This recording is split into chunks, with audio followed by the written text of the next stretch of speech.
Why did two peoples who never met, separated by thousands of miles and centuries apart, describe the origin of the universe using the same words, in the same order, following the same logic? Why do the Bible and the Vedas, written in completely different languages, tell an identical story about the moment when nothing existed? And why has no one ever placed these two texts side by side to compare them line by line? The answer will change the way you understand human history, because we did exactly that, and what we found cannot possibly be a coincidence. We took the complete texts of the Indian scriptures, the Vedas, which are over 3,500 years old, and placed them alongside the texts of the Old Testament. We fed everything into Axiom, a deep analysis artificial intelligence capable of cross-referencing patterns across languages, cultures, and eras, without any religious filter, without cultural preference. The task was simple to explain, but terrifying to carry out. Find real coincidences in the description of the creation of the world, far more than similar words. Identical logical chains, sequences in the same order, describing the same phenomenon and reaching the same conclusion, and the result forces anyone to stop and think. Ground zero, the moment before everything. If you ask anyone how the world began according to the Bible, they will remember, in the beginning God created the heavens and the earth. But the passage that matters comes right after, in the second verse of Genesis. The earth was without form and void, and darkness was upon the face of the deep. Hold on to those three words: void, darkness, deep. Now open hymn 129 of the Rig Veda, written in Sanskrit on the other side of the world. There was neither the existent nor the non-existent. There was no space nor the sky beyond it. There was darkness, wrapped in darkness. The Hebrew expression tohu vabohu, which translators simplify as without form and void, actually means chaos, the absence of structure, a state where nothing has any outline. The Sanskrit of the Rig Veda says exactly the same thing. Two authors, on two continents in languages that do not even share the same alphabet, recorded the state of the universe before it existed using an identical concept. And there is a detail that makes all of this even stranger. In both texts, an element appears that makes no sense for ancient peoples describing the beginning of everything: water. In the Bible, the Spirit of God was hovering over the waters. In the Rig Veda, all was a watery depth, without distinction.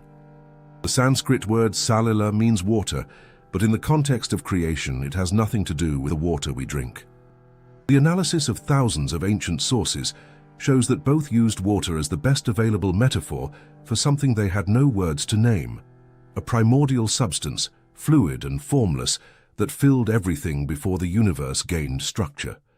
Physicists today would call it quantum vacuum or primordial plasma.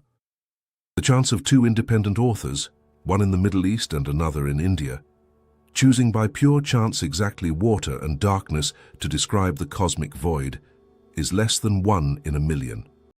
But what came after the void is even more revealing. How did something emerge from nothing? Science speaks of singularity. Religion speaks of divine will. Yet when we look at the instrument that set everything in motion, the two texts agree in a way that is impossible to ignore. In the Bible, "And God said," He did not touch, did not shape.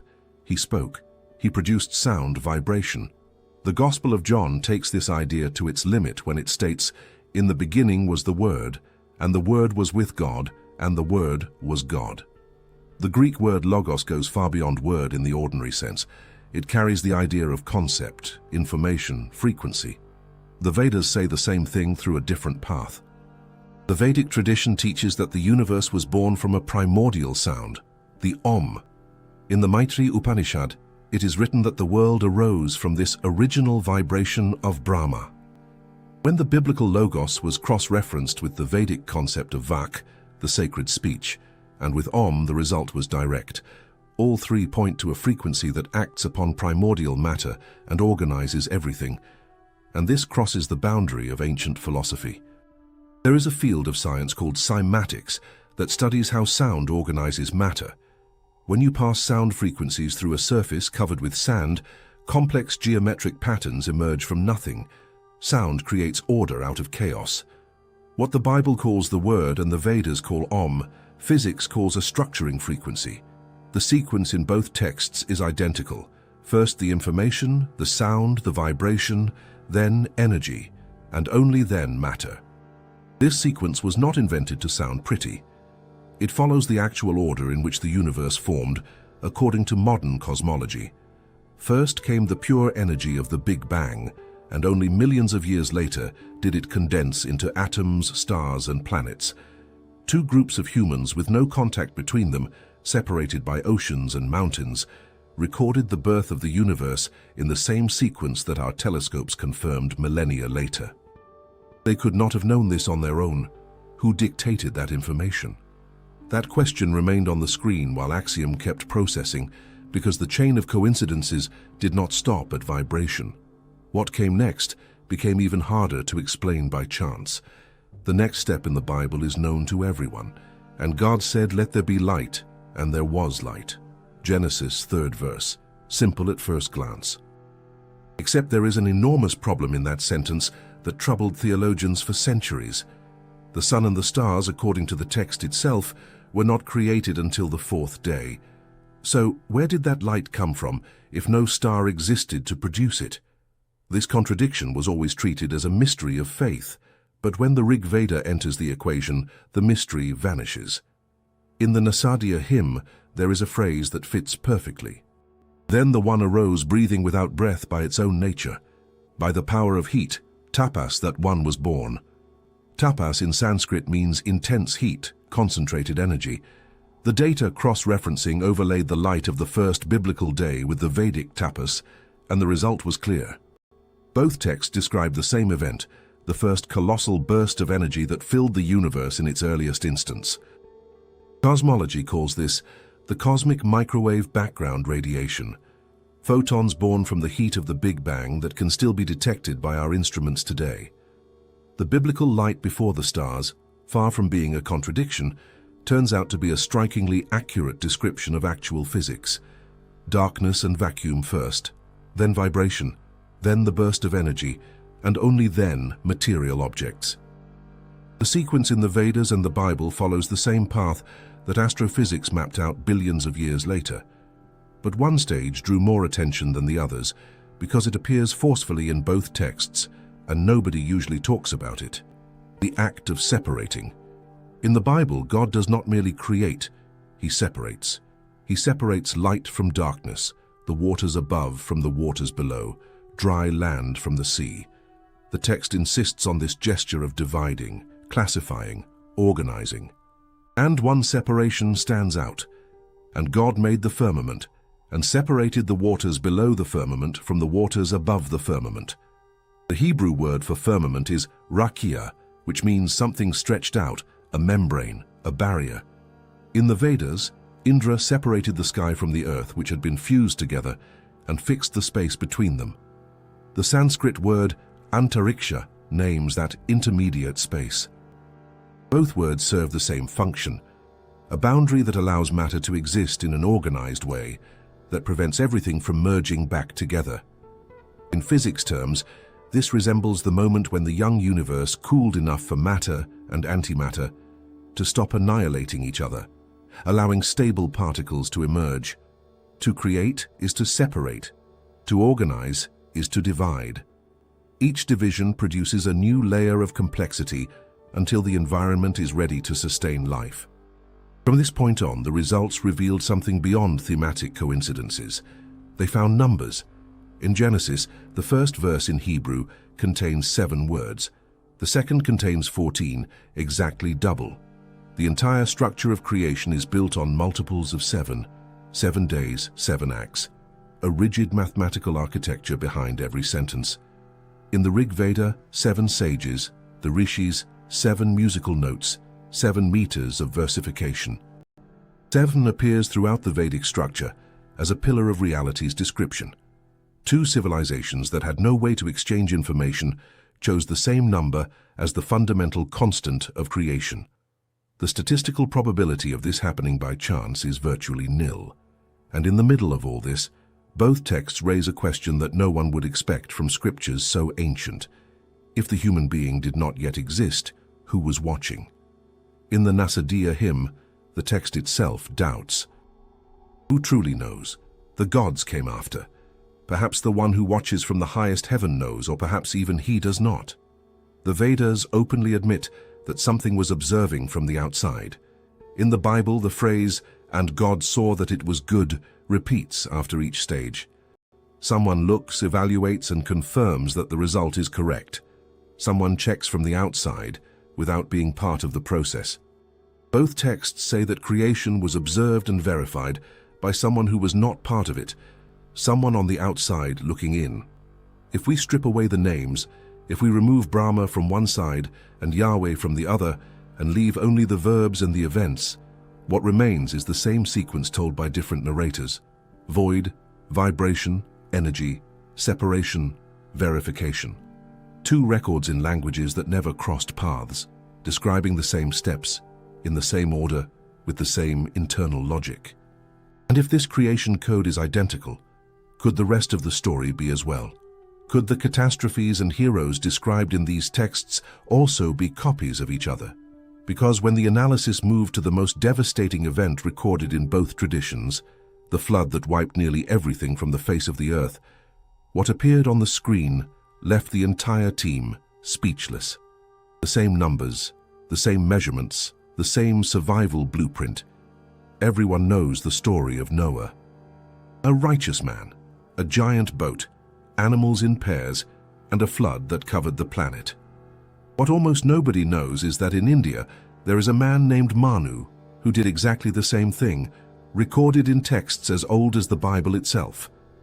And when Axiom placed these two stories side by side, the probability of them having arisen independently came out to 0.1 billionth of a percent. Before the boat and the water comes, the question nobody asks: why was the destruction necessary?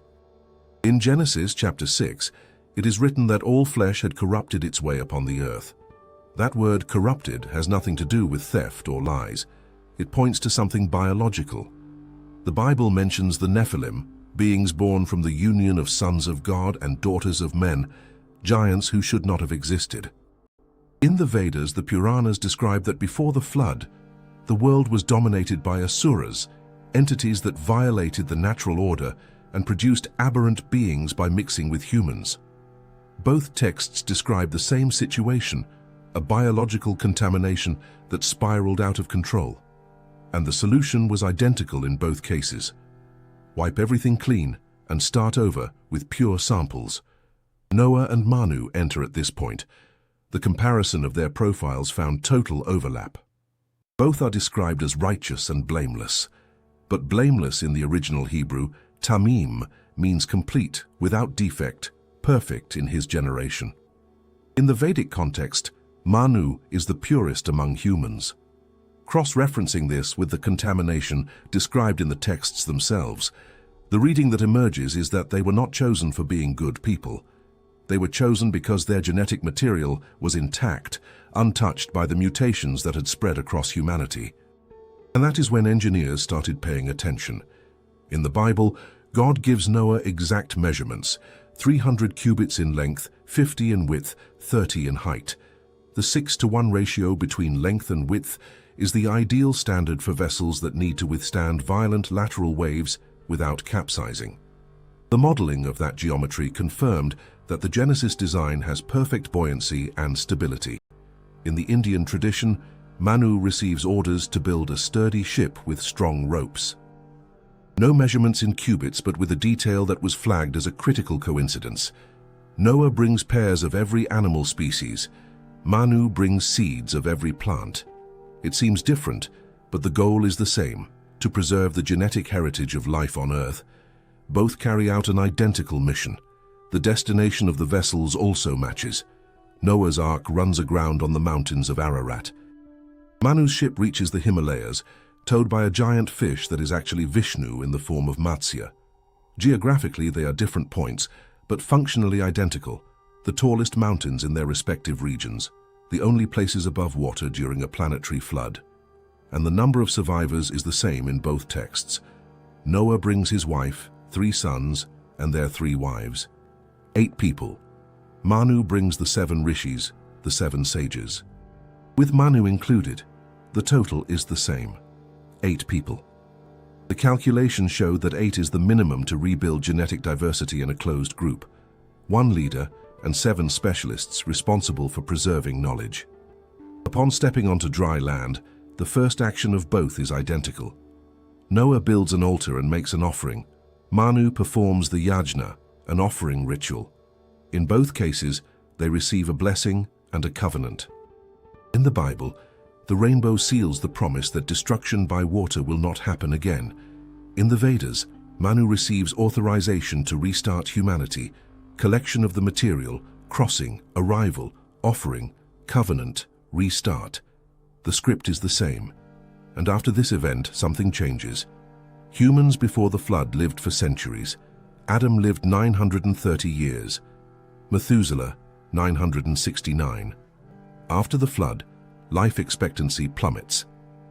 Abraham reached 175, Moses 120, David 70.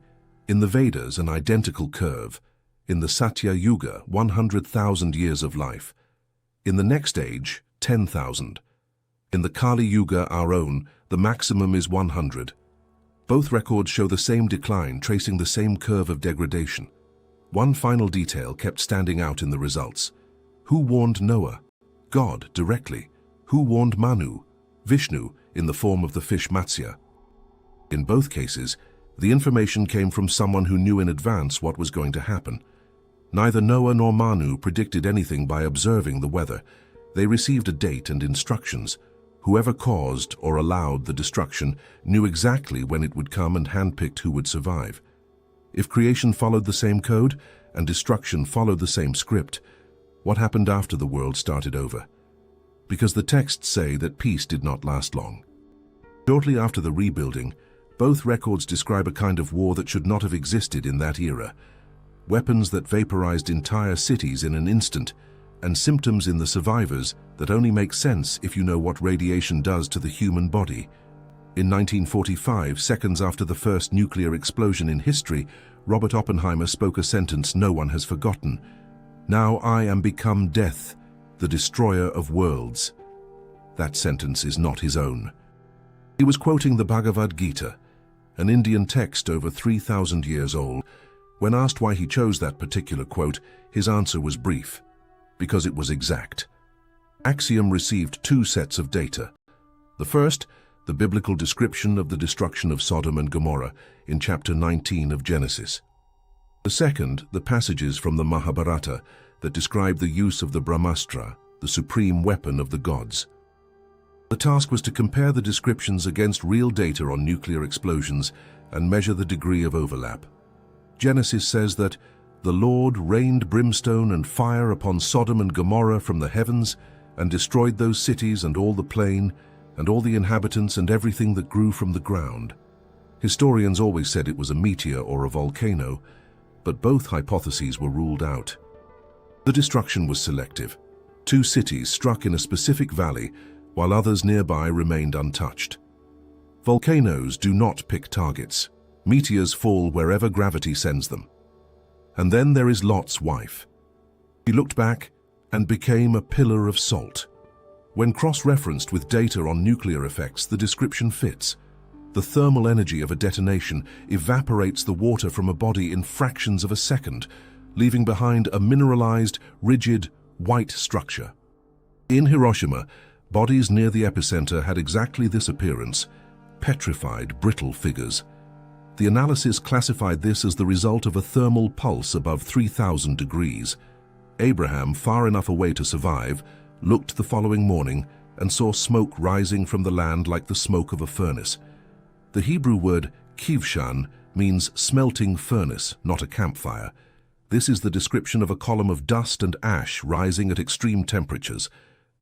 The Mahabharata says of the Brahmastra in the Drona Parva, a single projectile charged with all the energy of the universe, an incandescent column of smoke and fire, bright as 10,000 suns, rose in all its splendor. A column of fire bright as thousands of suns. That is the visual description of a nuclear mushroom cloud, but the text continues, and from this point on, any skeptic is left without an answer. The bodies were burned beyond recognition. Hair and nails fell out. Pottery shattered without anyone touching it. The birds turned white. Within hours, all the food became poisoned. Hair and nails falling out is the most specific symptom of acute radiation syndrome. Ionizing radiation destroys the cells that divide fastest in the body, precisely the hair follicles and the cells at the base of the nails. An ancient author could invent bolts of lightning and explosions, but could not invent hair loss as the consequence of a weapon, unless he had seen it or received the account from someone who had. Pottery shattering without contact is a shockwave. White birds, depigmentation from a light flash, poisoned food, radioactive contamination. The Vedic texts go further. They forbid soldiers from drinking water or eating in the impact zone of the Brahmastra and give a specific instruction that warriors remove their armor and wash their bodies and equipment in running water. This is a decontamination protocol. Removing radioactive dust from metal and skin remains the standard procedure after nuclear exposure to this day. Whoever wrote this thousands of years ago understood the concept of decontamination. Archaeology supports this reading. In the Dead Sea region, where Sodom and Gomorrah are believed to have been, abnormal concentrations of isotopes associated with nuclear fission have been found. In Pakistan, the city of Mohenjo-Daro was destroyed instantaneously around 1700 years before Christ. Skeletons lay scattered through the streets unburied, some holding hands as if death had arrived in the middle of an ordinary day.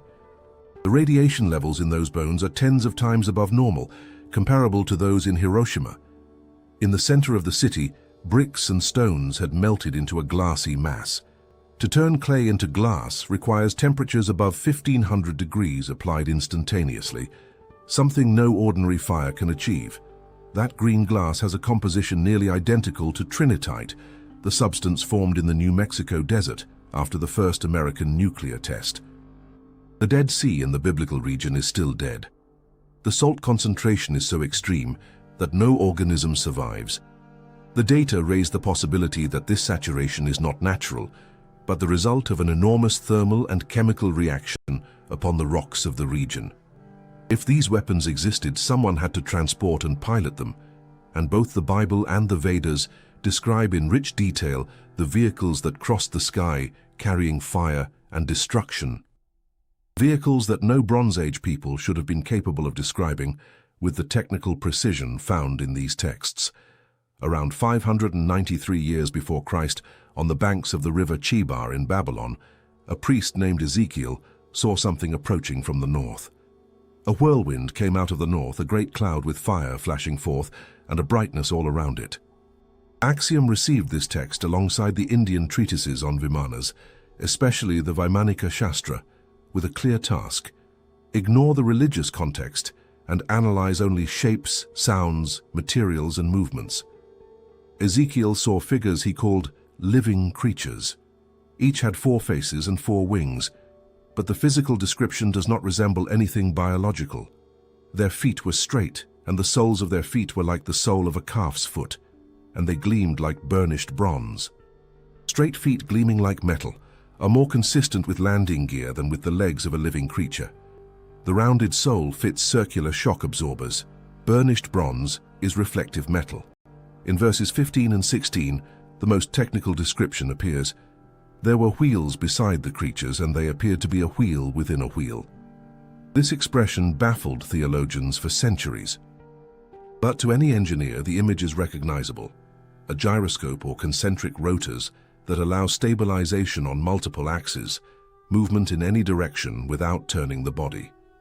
Ezekiel confirms this when he says, "They went in any of the 4 directions without turning." The rims of the wheels were full of eyes all around, eyes distributed across the surface of a circular object, windows, portholes, or sensors arranged along the perimeter of a disc-shaped structure. Sound also matters. The noise of their wings was like the noise of many waters, like the voice of the Almighty. This is a deep, continuous sound, the kind of frequency that large-scale turbines produce, and when they stopped, they lowered their wings, and the noise ceased. Nothing there sounds like wings flapping. It sounds like mechanical propulsion shutting down. At the top, Ezekiel sees a transparent dome, which he calls a crystal firmament. Beneath it, a throne with a likeness of a man surrounded by brilliance. The analysis interprets the dome as a pressurized cockpit, the throne as a pilot's seat, and the brilliance as illuminated panels in the darkness of a command cabin. Ezekiel saw a pilot inside a machine and called it the glory of the Lord, because he had no other frame of reference in the vocabulary of a 6th century priest. If Ezekiel provides the view of the terrified observer, the Indian texts provide the instruction manual. The Vaimanika Shastra lists 32 secrets that a Vimana pilot must master, including camouflage and fuselage materials. The alloys described, Raja Loha and Trunda Loha, do not exist in known metallurgy, but their properties, lightness, heat resistance, and durability, match the titanium and ceramic compounds used today in the aerospace industry. The fuel is the most striking detail. The Samarangana Sutradhara describes that, inside the Vimana, the mercury engine with a heating apparatus must be placed. Through the latent force in mercury that sets the propelling vortex in motion, a man sitting inside can travel great distances through the sky. A mercury engine was pure fantasy until the 20th century, but mercury vapor can be ionized into plasma, and rotating plasma in a strong electromagnetic field generates propulsion effects. NASA tested mercury ion thrusters in the 1960s. A text thousands of years old contains the principle of an engine we have barely begun to develop. In the Bible, the spirit of the creatures was in the wheels, and the wheels spun to produce movement. In the Vedas, the force in mercury drives the vortex. Ezekiel hears many waters, a deep roar. The Vedas describe the sound as the roar of a lion or the thunder of 1,000 drums. The comparison with the sound profile of modern rocket launches yielded a 90% overlap. In the Mahabharata, Arjuna travels in a Vimana, piloted by Matali, and ascends to the heavens, where he sees cities spinning on their own axis. He recounts that the stars, which from Earth look like tiny dots up close, are enormous worlds. That observation only makes sense if made from outside the atmosphere. Arjuna describes space as seen from a spacecraft. In the Bible, Elijah was taken alive to heaven in a chariot of fire. Enoch walked with God, and then he was no more, because God took him. Two humans removed from the earth without passing through death. The same pattern repeats, individuals selected and taken aboard vehicles by beings who controlled technology inaccessible to the rest of humanity. If these vehicles were real and these pilots existed, who were they? Both traditions give a similar answer. They speak not of a distant, invisible God, but of a figure who descends to earth, is born as a human, accomplishes impossible feats, and then returns to where he came from. And the biographies of these two figures, Krishna and Christ, overlap on more than 40 points that no coincidence can explain. It begins with the name. Christ comes from the Greek Christos, which translates the Hebrew Mashiach, the Anointed One. Krishna comes from the Sanskrit root Krish, the one who attracts all. In some Indian dialects, such as Bengali, Krishna is pronounced Christo. Axiom classified this phonetic proximity as a marker of common origin, two names that may have been born from the same root in a language older than both. But names are only the surface. The arrival script is where things get serious. In both cases, a tyrant rules in fear of a prophecy. In Judea, Herod orders the killing of all boys in Bethlehem under 2 years old. In India, King Kamsa murders his sister Devaki's firstborn children as soon as they are born, because he knows the 8th will destroy him. 2 illegitimate rulers, 2 massacres, the same attempt to prevent the promised child from surviving. The birth follows the same pattern. Jesus is born of Mary, a virgin, with Joseph as the earthly father and the Holy Spirit as the origin. Krishna is born of Devaki, with Nanda as the adoptive father, and the energy of Vishnu transferred to the womb without physical contact. In both cases, the biological father is not human, yet a designated protector exists for infancy. And in both, the family flees right after the birth. Joseph takes Jesus to Egypt. Vasudeva carries Krishna across the Yamuna River to Gokula. Jesus grows up in a carpenter's house. Krishna grows up among shepherds, both in humble families, far from power. The deeds mirror each other. Jesus multiplies loaves and fish. Krishna, with a single grain of rice left over in a pot, feeds the sage Durvasa and all his disciples. Jesus calms a storm. Krishna shields his people by lifting Mount Govardhan with one hand. The settings change, but the nature of the action is the same. The Transfiguration was the moment that drew the most attention. In the Gospel of Matthew, Jesus takes 3 disciples to Mount Tabor, and his face shone like the sun, and his garments became white as light. Peter, James, and John fall to the ground in terror. In the Bhagavad Gita, Krishna shows Arjuna his universal form, the Vishwarupa. If the splendor of 1,000 suns were to blaze forth all at once in the sky, it would be like the splendor of that great soul. Arjuna is left paralyzed. In both cases, trusted followers catch a glimpse of the true form of the being standing before them. The human appearance functioned as a shell, and what lay beneath it had a magnitude the human eye could barely withstand. The core teachings also align. Jesus says, "I am the way, the truth, and the life." Krishna says, "Abandon all forms of religion and simply surrender unto me." Both demand total surrender. Both claim to be the only path. Both replace ritual with personal devotion. Jesus confronted the Pharisees. Krishna confronted the empty rituals of the Vedic tradition. The same message, genuine devotion is worth more than mechanical ceremony. Death is where critics see difference. Jesus was crucified. Krishna was struck by an arrow in the heel, shot by a hunter named Jara, which in Sanskrit means old age. The deaths seem distinct, except that in both cases, the wound is in the feet. Krishna's heel was his only vulnerable point, the very same archetype as Achilles. And in both cases, death was accepted willingly. What happens afterward is identical.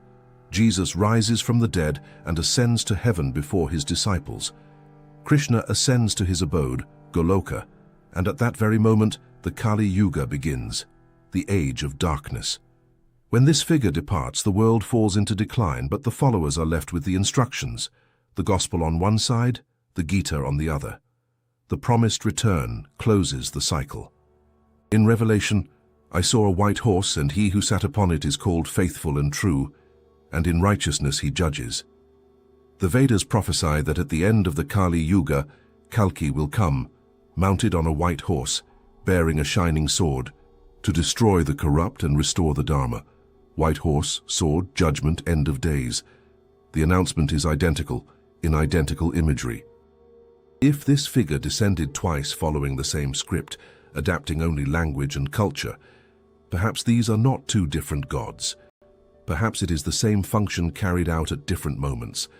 And if they operate in cycles, if for them time works differently than it does for us, the question that arises is straightforward. How much time passed for them while we lived through millennia? Because the texts themselves answer that question. The second epistle of Peter says, "With the Lord 1 day is as 1,000 years, and 1,000 years as 1 day." And the Vedas describe King Kakudmi visiting Brahma for 20 minutes and returning to discover that on earth, 116 million years had passed. This goes beyond poetry. It is the precise description of time dilation that Einstein only formalized in 1905. Texts thousands of years old describing relativity with a precision that would make any physicist uneasy. If they commanded time, energy, and space, did they also command life? Did they know how to manipulate the human body at its most fundamental level? Because when we look at how the texts describe the creation of the first human being and the birth of key figures, what we find sounds less like myth and more like a laboratory report. In Genesis chapter 2, verse 21, it is written that the Lord God caused a deep sleep to fall upon the man, and he slept. He took one of his ribs and closed up the flesh in its place. From a medical standpoint, the deep sleep is general anesthesia. The Hebrew word tardima does not describe an ordinary nap. It describes profound unconsciousness. Then comes the removal of the rib. Why a rib of all things? and not a strand of hair, a drop of blood, or a piece of skin. The rib is one of the few bones that regenerates when the membrane surrounding it is preserved, but the central detail is something else. The rib is one of the richest sources of red bone marrow, the body's stem cell factory. If you wanted to create a new being from a donor's genetic material, the rib would be the ideal choice. And afterward, he closed up the flesh in its place. Closed it, sutured it. Now the Vedas. In the Mahabharata, Queen Gandhari was pregnant for 2 years without being able to give birth. In desperation, she struck her own womb, and out came a hard, shapeless mass of flesh. She was about to discard it, but then the sage Vyasa appeared with specific instructions. Bring 101 pots, fill them with clarified butter and herbs, sprinkle cold water over the mass of flesh. When the water touched the mass, it divided into 101 parts. Vyasa placed each part inside a pot, sealed them, and left them in a warm location for a set period. When they opened the pots, they found 101 living, healthy babies.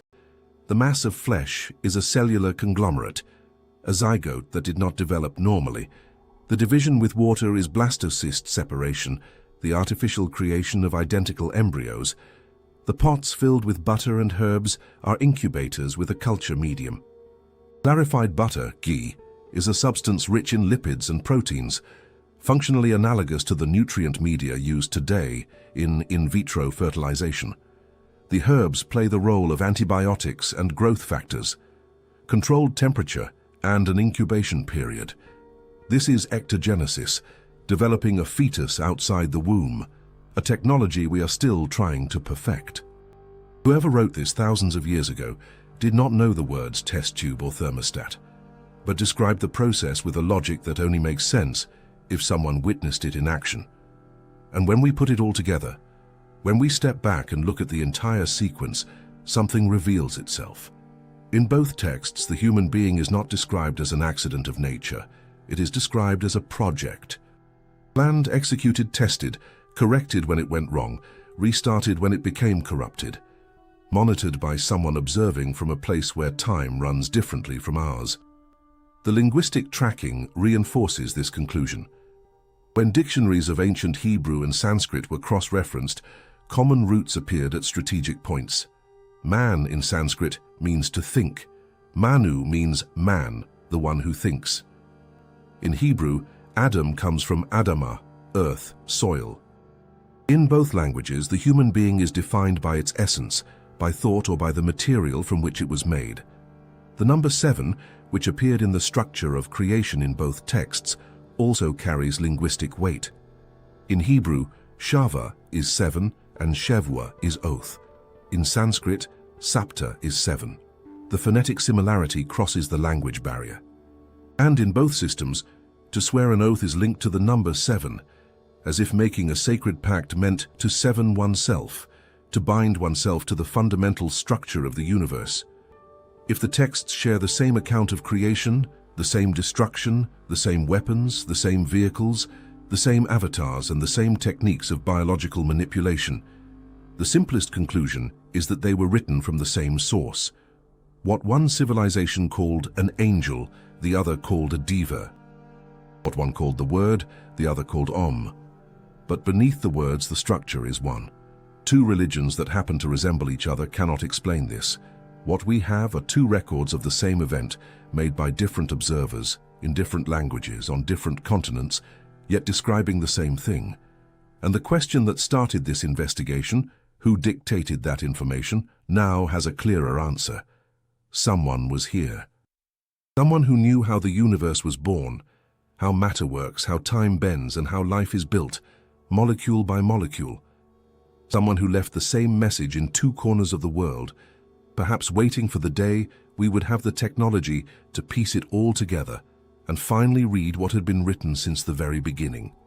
If you like this investigation, subscribing to the channel helps us expand the Axiom Investigation Project. We would love to read your thoughts on the video's subject in the comments and your suggestion for the next topic to be covered. Tell us which city you are watching from. Thank you for staying with us until the end.